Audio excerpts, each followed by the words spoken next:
people of the world, and welcome to today's episode of Coffee Chats with Jax. I want to start off this video with a little story of me falling down a lot. For example, when I was playing softball my sophomore year of high school, we were preparing to play a really big tournament, and I was sat down to be told that I was going to be sat for the tournament because I fall too much. I thought it was funny like a year later when I was told that I felt so much, like I didn't know this at the time, but I felt so much shame in my heart, so much shame in like the deepest little corners, and I didn't want anyone to know. I was so excited to play in this tournament. I was talking with all my friends about it. It was gonna be great. And being told that I couldn't do it because I fell too much was the most embarrassing thing in the whole entire world to me. And I had to tell my friends that. Now I think it's the funniest story ever. I actually just told a friend that story when we were talking about falling down. That's just a little mini story about shame. Like, fast forwarding into the future, a few years ago, if you've read my book, you know the story. If you're a close friend of mine, you definitely know the story. A few years ago, I was living under the greatest shame of my entire life. I thought that the way that I was living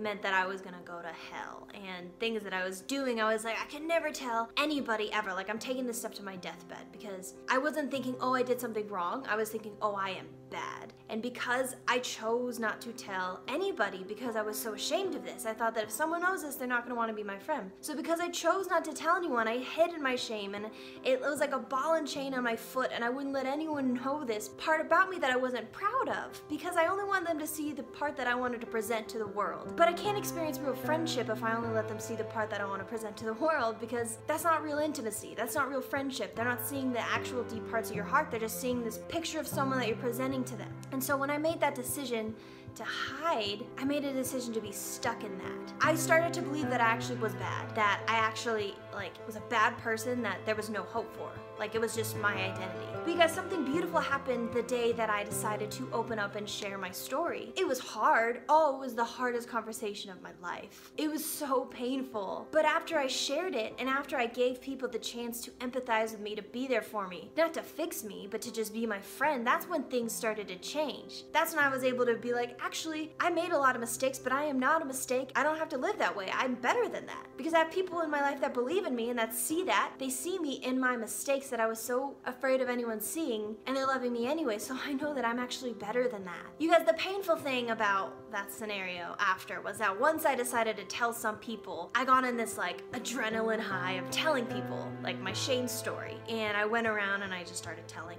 everyone and their mom. I was like, you know what? I've gone so long hiding all this stuff about me that now I'm gonna let everyone see every little tiny piece of me, my story, possible. One thing that I learned that I didn't really know back then, because I was so new to the whole vulnerability, sharing your story stuff, is that not everyone can hear your shame story. Not everyone is trustworthy and safe enough to be that person for you to talk to. And I learned that not sharing everything about you with every single person doesn't make you a liar. I was under the impression that like, if everyone doesn't know everything, then I'm fake. But what I'm learning now is that you find the safe people in your life. And like, I was listening to a podcast. She said that if you have 1 or 2 people in your life, you bury the body with you, friends, that when you have just done something so terrible, something that you believe is so terrible, that makes you so broken, and you get that like heat inside of your chest that like, oh no. If you have 2 people that you can go to with that are safe and gonna be there for you and not judge you, but like just be there and be like, wow, put their arm around you and be like, we're gonna get through this, it's okay. Here's my crap, you have your crap, I can't fix you, you can't fix me, but we're in this together. Then that's incredible. But what I want to get through in this video is that you have to find those people that you can share your shame with, because we're humans, we all have shame, we all go through something, we all do stupid stuff that we think make us stupid, but we're not stupid.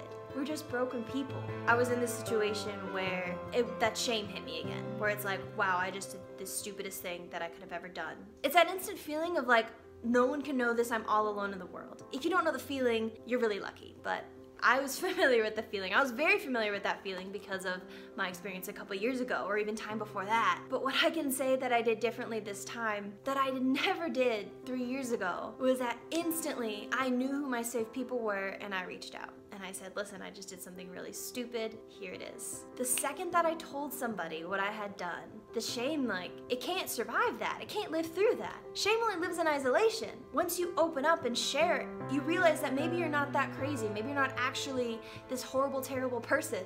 Maybe you made a mistake and maybe someone else has made the mistake too. And when you're in it together with someone, it's not that impossible to get out of. So I'm on a journey to find out who those safe people are. And I want you to be on a journey to find out who those safe people are as well. If you have them, great. If not, we'll find them together, because trusting people can be hard, because in friendship, even the closest friendship, even someone who, like, you're buried the body with you best friends, they have the power to hurt you. Because when you trust someone and you love someone, you're giving them the power to hurt you. But that does not mean that we're not supposed to love people and we're not supposed to trust people. When I get hurt by people that are like close, or when I like hurt people closer, any kind of that pain makes me want to curl up in a ball and never share any part of me again. But then I realize that that's the worst idea in the whole entire world. Because the truth is, friends might hurt me. I might hurt friends. I don't want that to happen. Everything in me will hope and pray that I don't hurt my friends. But that's okay. That's where grace comes in, and we talk about it. And when they realize where they've hurt me and I realize where I've hurt them, and there's forgiveness and there's empathy and there's understanding, and it's just like, we don't just end the friendship, we get to pick up and keep going. We gotta find our safe people.